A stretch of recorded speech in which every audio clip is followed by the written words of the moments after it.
جی 8 تراوی ہے. کہاں ہے 8 تراوی؟ 8 کے ساتھ تراوی کا لفظ دکھاؤ تب مانیں گے. لاؤ. جو حدیث پیش کرتے ہو اس میں تو یہ ہے کہ نبی پاک رمضان اور رمضان کے علاوہ بھی روزانہ 11 رکعتیں پڑھتے تھے, اور یہ کہتے ہیں اس میں 8 تراوی کی تھی اور باقی 3 وتر تھے. تو اگر اور صرف تراوی تھی وہ تو پھر رمضان کے علاوہ بھی پڑھتے تھے. تم صرف رمضان میں کیوں پڑھتے ہو؟ سارا سال پڑھا کرو نا. اپنی طرف سے مسئلے نکالے ہوئے ہیں تم نے. سنو, جان لو, ہم اہل سنت و جماعت ہے. میں پہلے بتا چکا ہوں ہمارے تمام عقیدوں کی بنیاد قرآن اور حدیث ہے. ہم کسی امام کے قول سے عقیدے کو نہیں پیش کرتے. ہماری بنیاد قرآن اور حدیث ہے. ہمارا ہر عقیدہ اہل ادلہ شرعیہ سے ثابت ہوگا. تم لوگوں کی طرح نہیں ادھر کی ادھر اور ادھر کی ادھر. ہم نزول الابرار کے تحت عقیدے نہیں بناتے, ہم قرآن کریم کے مطابق عقیدے بناتے. ہمارے عقیدوں کا ثبوت چاہیے قرآن حدیث میں موجود. مگر وہ تم ہو جنہوں نے اسلاف کے طریقے کو چھوڑا. صحابہ کے خلاف گالیاں تمہاری کتابوں میں ہیں, نبی کے خلاف برائیاں تمہاری کتابوں میں ہیں, اللہ کی برائیاں تمہاری کتابوں میں ہیں. یہ ہمارے پاس نہیں ہے. ہم اللہ تعالیٰ کو وحدہ لا شریک مانتے ہیں, اس کے سوا کوئی عبادت کے لائق نہیں. تمام نبیوں کی نبوت کو مانتے ہیں جو اللہ کے نبی ہیں, اور سنو ان میں سب سے افضل اپنے نبی کو مانتے ہیں. ان کو بے مثل بے مثال. ہم صحابہ کو مانتے ہیں, اہل بیت کو مانتے ہیں, تابعین تبع تابعین, اولیاء صلحاء ائمہ سب کو مانتے ہیں. لیکن تمہاری طرح نہیں ہے کہ صرف انگریز کو مانے باقی کسی کو نہ مانے. یہ ہمارا طریقہ نہیں ہے. تم ایجنٹ ہو دشمنوں کے, مسلمانوں میں انتشار اور افتراق پھیلانا چاہتے ہو. تم یا رسول اللہ مدد کے منکر, بتاؤ عرب کی جنگ ہوئی تھی, تم نے امریکہ سے مدد کیوں مانگی تھی؟ کیا تمہیں بخاری میں نبی کی وصیت نظر نہیں آتی کہ یہود و نصارہ کو, مشرکین کو جزیرہ عرب سے نکالو؟ کون لے کے آیا ہے؟ تم لے کر آئے ہو. تمہارے مفتیوں نے فتوے دیے ہیں, مزارات کو تم نے گرایا ہے, نبی کی آثار کی توہین تم نے کی ہے. تم وہ لوگ ہو جو آج بھی نبی پاک صلی اللہ علیہ وسلم کی سنت اور حدیثوں کے دشمن ہو. بخاری کو کس نے بدلنے کی کوشش کی؟ حدیثیں کس نے نکالنے کی کوشش کی؟ وہ تم ہو. تمہارے نکالنے سے حدیثیں ختم نہیں ہوں گی, تمہاری ان کوششوں سے سنی ختم نہیں ہوں گے. سن لو, جتنا سنیوں کو مٹانا چاہو گے اتنا ہی سنی اور اونچے ہوں گے. اللہ,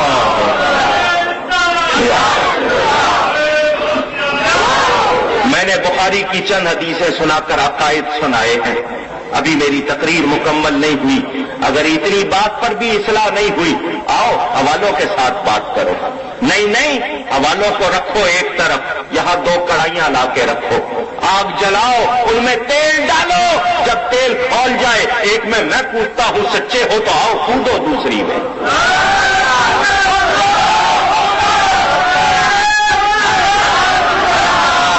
جو بچ گیا وہ سچا, جو مر گیا وہ جھوٹا. آؤ, مجھے اپنی صداقت پر یقین ہے. میرا عقیدہ سچا, میرا نبی سچا, میرا امام اعظم سچا, میرا غوث اعظم سچا ہے.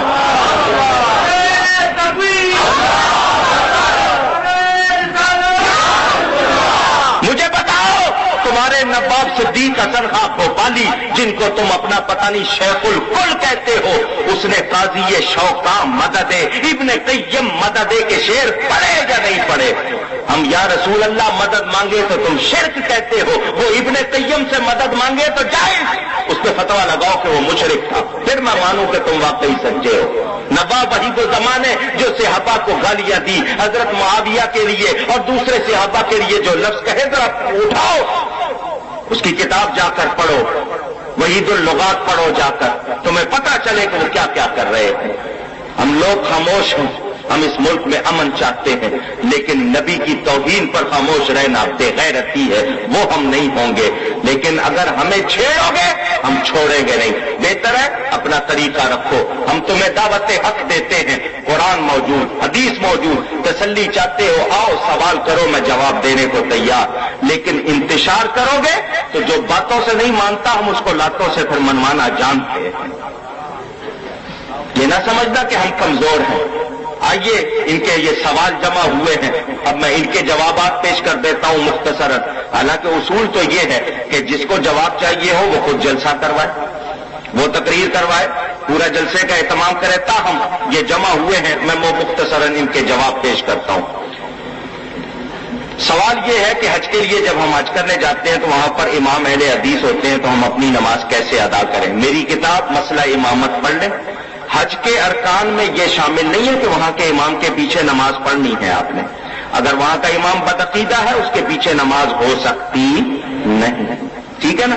اور حج کے ارکان میں یہ شامل نہیں، حج ہوتا ہے مینا، مزدلفہ، عرفات میں۔ کعبے کا طواف کرنا شامل ہے، کعبے کے امام کے پیچھے نماز پڑھنا اس میں شامل نہیں۔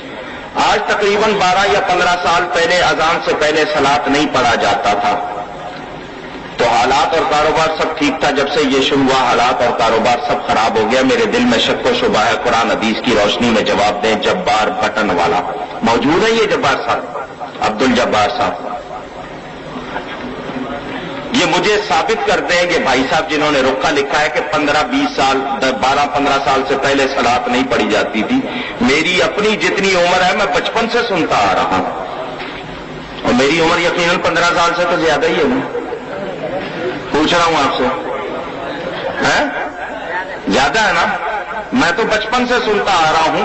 نہیں میں آپ کو 1000 سال سے میں ثبوت دے دیتا ہوں کتابوں میں نے پوری کتاب لکھی ہے اذان اور درود شریف، میں 1400 سال کا ثبوت پیش کر دیتا ہوں۔ میری کتاب اذان اور درود شریف پوری اس مسئلے پر موجود ہے۔ نبی پاک کا حکم ہے ہر نیک کلام